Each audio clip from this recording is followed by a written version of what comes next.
সাংগঠনিক সভা করতে আসছেন কেন্দ্রীয় স্বরাষ্ট্রমন্ত্রী অমিত শাহ। তার সভাকে কেন্দ্র করে জোর কদমে চলছে প্রস্তুতি পর্ব। বিধানসভা নির্বাচনের দিনক্ষণ ঘোষণা না হয়ে গেলেও ইতিমধ্যেই আসন্ন বিধানসভা নির্বাচনকে কেন্দ্র করে নিজেদের প্রস্তুতি শুরু করে দিয়েছে বিজেপি। এদিন দুপুরে বাগডোগরা সভা করবেন কেন্দ্রীয় মন্ত্রী অমিত শাহ। বাগডোগরা বিমানবন্দরে আসবার পর কেন্দ্রীয় স্বরাষ্ট্রমন্ত্রী সড়ক পথ দিয়ে সোজা চলে যাবেন গোসাইপুরে। সেখানেই 4 জেলার কার্যকর্তাদের নিয়ে সাংগঠনিক সভা করবেন। সবার পূর্বে কেন্দ্রীয় মন্ত্রী সুকান্ত মজুমদার গোটা সভাস্থল ঘুরে দেখবেন। পাশাপাশি শেষ মুহূর্তে কি প্রস্তুতি তাও খোঁজ খবর নিলেন। সাংবাদিকদের মুখোমুখি হন সুকান্ত মজুমদার। ওনার সমস্ত ভবানীপুর সিট নিয়ে চিন্তা করা উচিত। আমি তো বলবো ভবানীপুর সিট নিয়ে চিন্তা করছেন কেন, তার কারণ গোটা পশ্চিমবঙ্গ নিয়ে ওনার চিন্তা করা উচিত। সব জায়গাতেই খারাপ অবস্থা। সুকান্ত দা, এক্ষেত্রে তো কলকাতা কর্পোরেশন এলাকায় দেখা গিয়েছিল 24 নির্বাচনে বিজেপি অনেক জায়গায় জিতেছিল।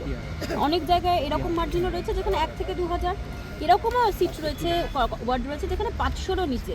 সেই জায়গায় আপনারা এইরকম ওয়ার্ড ধরে ধরে আলাদা করে কোনো কর্মসূচি, কোনো নির্দেশিকা, কোনো কিছু দেখুন, করেছেন? আমাদের সাংগঠনিক স্ট্রাকচারের মধ্যে আমরা পরিবর্তন এনেছি।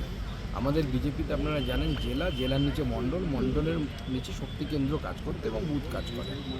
আমরা কলকাতার জন্য এবার স্পেশাল প্ল্যানিং করেছি, আপনারা নিশ্চয়ই জেনেছেন। সেটা ওয়ার্ড কনভেনার নিযুক্ত হয়েছে। আগে ওয়ার্ডের কনভেনার বহু আগে একসময় বিজেপিতে ছিল, পরবর্তী সময় ওয়ার্ড কনভেনার কনসেপ্টটা উঠে গেছে। স্বাভাবিকভাবে বিজেপির প্ল্যানিং বিজেপি সেই মতোই চলছে।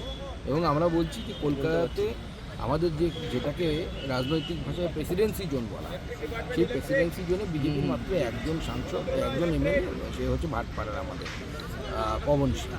এইবার আমরা কলকাতাতে বিশেষ করে একদম মূল কলকাতা যাকে বলি, উত্তর কলকাতা, দক্ষিণ কলকাতা, দমদমের কিছুটা অংশ বা এদিকে হাওড়া ধরুন, এই বৃহত্তর কলকাতা, সেই কলকাতার মধ্যে Bharatiya Janata Party significant number of seat পাবে।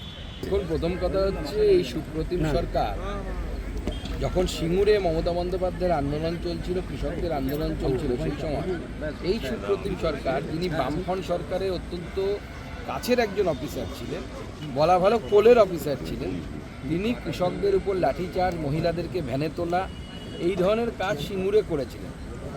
এখন আমরা দেখতে পাচ্ছি সেই সিঙ্গুরকে ল্যাডার বা মই হিসেবে ব্যবহার করা মমতা বন্দ্যোপাধ্যায় এখন সেই সুপ্রতিম সরকারকে নিজের কোলে বসিয়ে নিয়েছেন। মানে সুপ্রতিম সরকার আগে বুদ্ধদেব বাবুর কোলে বসে থাকতেন, এখন সুপ্রতিম সরকার আবার চলে এসছেন হচ্ছে মমতা বন্দ্যোপাধ্যায়। বিনীত গোয়েল আবার মূল স্রোতে, কোথাও গিয়ে কি সেই তিলোত্তমা কাণ্ডের প্রভাব নেই বলেই তাকে আবার মূল স্রোতে ফিরিয়ে আনা হলো? এখন বিনীত গোয়েল এমন একজন অফিসার যার বারবার ধর্ষণ কাণ্ডে যার ভূমিকা নিয়ে বারবার প্রশ্ন উঠেছে। কামদুনি কাণ্ডের ইনভেস্টিগেশন তিনি করেছিলেন, সেক্ষেত্রে উচ্চ আদালতে অভিযুক্তরা ছাড়া পেয়ে যায় এবং তারপরে এই যে আরজিকর মামলা, তাকে সরাতে বাধ্য হয়েছিলেন মমতা বন্দ্যোপাধ্যায়ের সরকার। তারপরেও তাকে ফিরিয়ে আনা কারণ মমতা বন্দ্যোপাধ্যায়ের প্রতি তার আনকন্ডিশনাল সমর্পণ। এইরকম সমর্পিত টিএমসি ওয়ার্কার খুব কম দেখা যায়। টিএমসি পার্টির পোর্টফোলিও হোল্ডাররা সম্ভবত অতটা সমর্পিত নন যতটা উনি সমর্পিত।